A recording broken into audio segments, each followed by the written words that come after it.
মধ্যবিত্ত আর বড়লোকদের ভিতরে তফাৎ কোথায় হচ্ছে? তফাৎ হচ্ছে ঘরের পর্দাতে। যারা মধ্যবিত্ত তারা খুব হালকা, তারপর ফুরফুরা টাইপের পর্দা লাগাতে পছন্দ করে ঘরের মধ্যে। যাতে বাতাস আসে, পর্দাগুলো দুলে, হ্যাঁ? সেটা খুব ন্যাচারাল এবং খুব ভালো।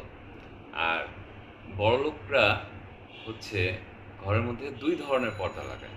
একটা হচ্ছে মোটা কাপড়ের পর্দা, আরেকটা হচ্ছে খুবই পাতলা ফিনফিনা টাইপের কাপড়ের পর্দা থাকে। কেন? যে যখন তার ন্যাচারাল আলো বাতাস দরকার ওই মধ্যবিত্তরা যেটা নেয় সেটার জন্যে সে ওই চিকন পর্দাটা ব্যবহার করে। আর মোটা পর্দাটা রাখে কারণ তার ঘরের টেম্পারেচার সে এসি দিয়ে কন্ট্রোল করে।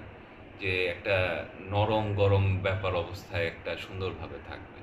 তো এই টেম্পারেচার যদি নরম গরম অবস্থায় থাকে, পর্দা যদি পাতলা হয়, সেক্ষেত্রে ঘরের টেম্পারেচার রোদের বাহিরের গরমের জন্য অনেক বেড়ে যায়। তখন এসি চালাতে গেলে যে পরিমাণ ঠান্ডা হওয়ার জন্য যে প্রেশার যায় এসিতে, সেটাতে হলো কারেন্ট বিল বেশি ওঠে।